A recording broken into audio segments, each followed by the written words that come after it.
The other day, I was asking a neuroscientist who specializes in dream research why we can't remember what happens when we sleep at night. I mean, if dreams are so important and all mammals and many insects and even octopuses seem to have something resembling dream states, then why do we forget them almost immediately after we wake up? The neuroscientist was amused by my question. What makes you think that we're supposed to remember our dreams? He asked. Maybe we're just meant to experience them. It blew my mind because I think of memory as being pretty important and central to who I am. This is when he explained that one of the most significant reasons that we dream isn't to give us actionable game plans for things that we need to do during our waking life, but instead to let us forget things that during waking life would needlessly clutter up the space in our brains. But it's not just any old forgetting that matters. Dreams work in a very specific and special way. To explain this, let me use an analogy.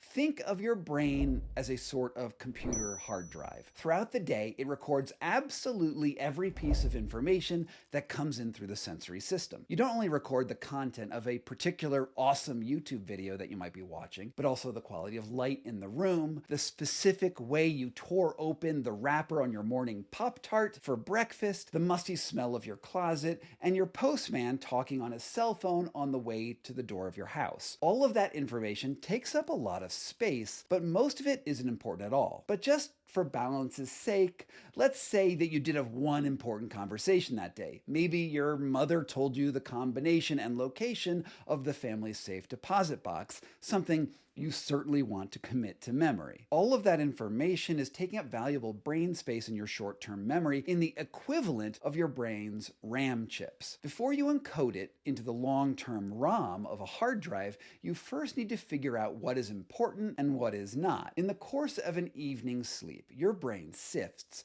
through all of the sensory information from throughout the day and discards the useless bits and then compresses the more valuable parts into the equivalent of a zip file. This compressed file takes the form of gists of experience, and these compressed gists go on to form the basis of your emotions. Every emotion you feel ultimately boils down to the compressed data that you had from previous days of experiences that give you feelings about how you want to act in the world, even if you don't entirely know where those feelings come from. The very most important details, like the combo for that family safe, can be safely stored in your long-term memory without any compression at all. But these emotional gists turn out to be pretty efficient tools to navigate the world. You may think that you have like a very rational approach to all of your decisions and actions, but the reality is that the things you do and the decisions you make about the world around you are not based on a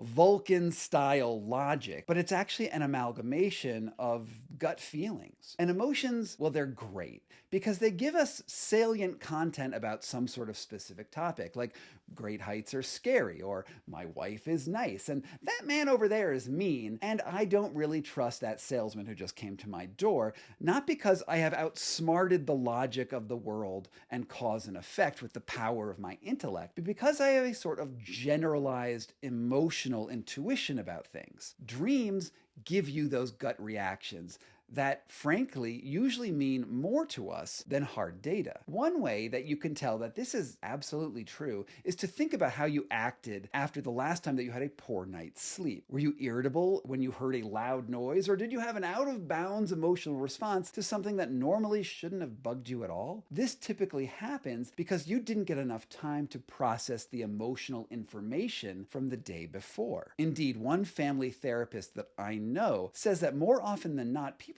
come to her with a laundry list of complaints and psychological issues. And her first question is always, how do you sleep? She's found that when you fix the way someone sleeps, the way that they respond to other problems sort of goes away once they get enough emotional processing time in. I find dreams and what happens in our sleep endlessly fascinating, which is why I spent a year looking into the power of naps, the neuroscience of dreaming, and techniques that can help you get the most out of an evening's rest. best. I have a whole playlist of videos on sleep that I'd love you to check out, and also a new book coming out called Dream, The Art and Science of Slumber. That is the perfect length for a bedtime book at just over 100 pages. It gives you everything you need in a sort of gist format without overwhelming you with the details. So thanks so much for coming to this channel, and remember, you are what you dream.